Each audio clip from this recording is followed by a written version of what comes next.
नमस्कार, स्वागत है आपका भीम न्यूज़ इंडिया में। आप देख रहे हैं भीम न्यूज़ इंडिया। मैं हूं आपका दोस्त विनय कुमार सिंघल। सरकार ट्रांसफ़र के नामों पर शिक्षकों को डरावन बंद करे, प्रहलाद गुंजल।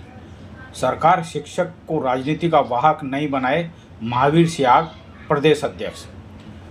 शिक्षक संघ शेखावत का 2 दिवसीय जिला स्तरीय शैक्षणिक सम्मेलन संगठन के ध्वजारोहण के साथ आज जिलाध्यक्ष अशोक लोदवाल की अध्यक्षता में शुरू हुआ। सम्मेलन का उद्घाटन मुख्य अतिथि पूर्व विधायक रहे श्री प्रहलाद गुंजल और वहीं सम्मेलन के मुख्य वक्ता महावीर सियाग प्रदेश अध्यक्ष ने नई शिक्षा नीति NEP 2020 को आने वाले समय में सार्वजनिक शिक्षा पर हमला बताया। उन्होंने कहा कि नई शिक्षा नीति में शिक्षा का महंगा करने की कोशिश की जा रही है, जिससे भविष्य में गरीब, मजदूर, किसान वर्ग के बच्चे शिक्षा से वंचित हो जाएंगे। सिहाग ने संवैधानिक रूप से अपने हकों की लड़ाई लड़ने का आह्वान करते हुए सरकार से नई शिक्षा नीति 2020 को पुनः समीक्षा करने और उसमें मौजूद खामियों को दूर करने की बात की। मुख्य अतिथि ने शिक्षकों से गैर शैक्षणिक कार्य कराए जाने पर कड़ा ऐतराज़ जताया। उन्होंने कहा कि शिक्षक का प्राथमिक काम बच्चों को शिक्षा देना है, लेकिन सरकार ने शिक्षकों को गैर शैक्षणिक कार्य सौंप रखे हैं, जिससे शिक्षा की गुणवत्ता में कमी आ रही है। शिक्षकों को ट्रांसफ़र के नाम पर डराना बंद करके ट्रांसफ़र पॉलिसी बनानी चाहिए। इससे पूर्व जिला मंत्री धनराज मीणा ने प्रतिवेदन प्रस्तुत किया।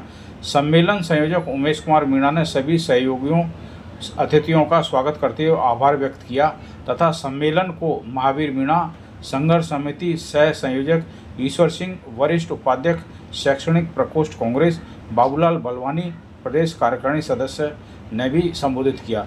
वहीं सितारा बेगम, संरक्षक सुनीता साई, प्रदेश कार्यकारिणी सदस्य क्षेत्रपाल सिंह, सभाध्यक्ष भी मंचास्त रहे।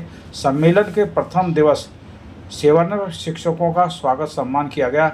इस अवसर पर जिले भर से सैकड़ों शिक्षक शिक्षिकाओं ने सम्मेलन में भाग लिया। कार्यक्रम का संचालन विद्यासागर वर्मा, मंत्री व धनराज मीणा ने किया। यह जानकारी हमें जिला मंत्री धनराज मीणा द्वारा उपलब्ध कराई गई। आप देख रहे हैं भीम न्यूज़ इंडिया।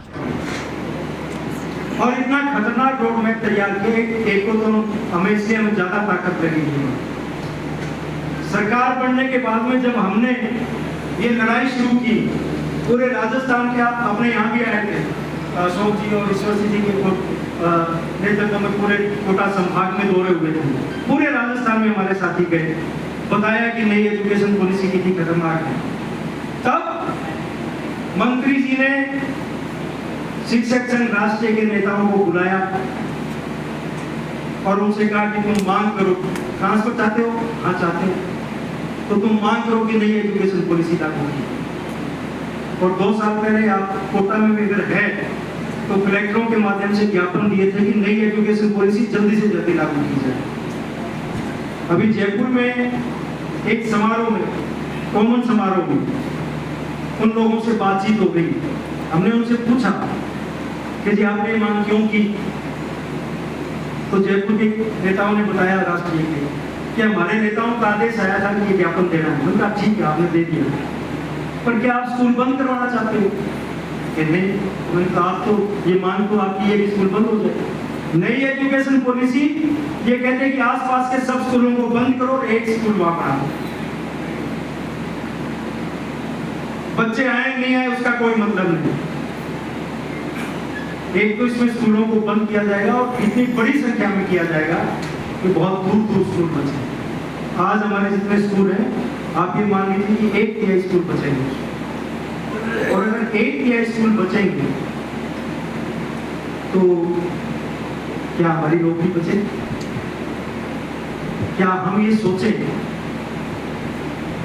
हम सारे राष्ट्रीय के उसमें RSS की शाखा में जाके बैठ जाएंगे और स्कूल हमारे बंद हो जाएंगे, तो क्या ये सरकार हमारा पोस्ट बचाएगी?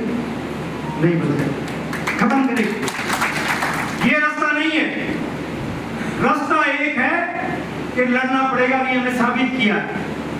यूपी में लड़ाई नहीं हुई, यूपी में फरमान जारी हो गया कि 50 से कम जहां बच्चे हैं उन सारे स्कूल बंद। हमारी लड़ाई हुई तो सरकार बैक फुट पे आ गई कि नहीं, हम तो उन स्कूलों को बंद कर रहे हैं जहां बच्चे है ही नहीं। हालांकि झूठ बोल रहे हैं, कुछ ऐसे स्कूल है, लेकिन बहुत सारे ऐसे स्कूल है जहां अच्छी संख्या थी, पर झूठ झूठ बोल के बंद किया, तो आज सरेआम बंद कर रहे हैं। ऐसा क्यों हुआ? क्योंकि हम मैदान में थे, इसलिए ऐसा हुआ। और केवल इतना नहीं है, नई एजुकेशन पॉलिसी में आप जानते हो जो 10+2 था उसको बदल दिया, उसका गणित बदल दिया। अभी क्या करती है? 5 साल शुरुआत की करती है, 5 साल में 3 साल होगी प्री प्राइमरी और 2 पहली और दूसरी क्लास। यही है, सब जानते हैं, अपने इस बारे में कोई ज्यादा बताने की आवश्यकता नहीं है। नई एजुकेशन पॉलिसी के हिसाब से ये जो पहली और दूसरी क्लास है, इसको कौन पढ़ाएगा? आंगनबाड़ी पढ़ाएगा। वो आंगनबाड़ी के हमारे साथी जो कम पढ़े लिखे हैं, जो ट्रेंड नहीं है, जिनको लगाया था बच्चों के पोषण के लिए, गर्भवती महिलाओं के सहयोग के लिए, अब वो शिक्षक हो जाए। और इस पे सवाल नहीं उठे। इसके लिए उस पॉलिसी में लिख दिया गया कि आंगनबाड़ी के जो वो कार्यकर्ता जो 10+2 पढ़े हुए हैं, 12वीं तक पढ़े हुए हैं, उनको ट्रेनिंग करवा देंगे 1 महीने की, और जो 10वीं से भी कम पढ़े हुए हैं उनको 6 महीने का डिप्लोमा करवा। बस 6 महीने का डिप्लोमा कैसा आप जानते हो, जैसे अपने ट्रेनिंग होती है वो एक कागज दे देंगे कि आप ट्रेंड हो गए हो। और इसका मतलब क्या हुआ? इसका मतलब हुआ कि हमारे विद्यालय में L1 के पद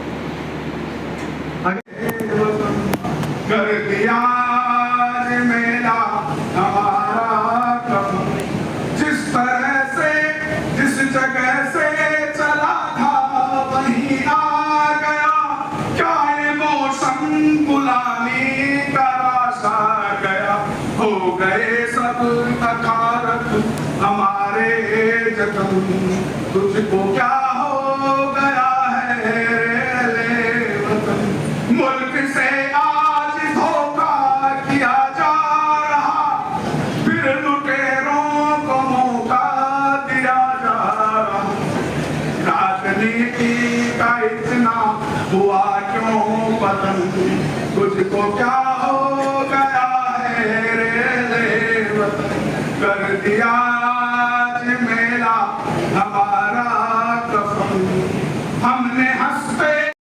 इस विचार के साथ अब मेरी मर्यादा की बाध्यता है। मैं आपके साथ खड़ा हूं, हर तरीके से खड़ा हूं। आज भी कल भी कोई जुर्म होता है, आप आवाज देकर देखना, पूरी ताकत से कंधे से कंधा मिलाकर आपके साथ। और जब व्यवस्था में आएंगे, शासन में आएंगे, तो निश्चित रूप से आपके विचार की प्राथमिकता को दुनिया की कोई ताकत नंबर 2 करके नहीं रख सकती है। हर तरीके से, जीवंत तरीके से आपके इस विचार की ताकत को, शक्ति को बढ़ाने में आपका सहयोग करूंगा। आपकी समस्याएं जो सरकारी स्तर पर समाधान की बात होगी उसमें सहयोग करूंगा। और शिक्षा सरकारों से गौर नहीं होनी चाहिए, विद्वत कौंसिल से गौर न होनी चाहिए, इस पर भी यदा कदा आप लोगों को बात करते रहना चाहिए। सहयोग है, इसी रास्ते में मुल्क का कल्याण है। इस विचार को भी हमें समाज में स्थापित करने की आवश्यकता है। मैं तो इतना कर सकता हूँ, ईश्वर सिंह जी मुझसे कह रहे थे जब आ जाओ तो बहुत लोग घेरेंगे, मैं घेरने वाला नहीं हूँ, आप निश्चिंत रहो। जब मैं बीजेपी में था तब भी आपने तकलीफ बताई, तो लाख विरोधियों के बाद भी आपके पक्ष में खिलाफ बहुत लोग थे। नहीं, सत्ता में बैठे हुए व्यक्ति का सबके साथ न्याय करने का चरित्र होना चाहिए।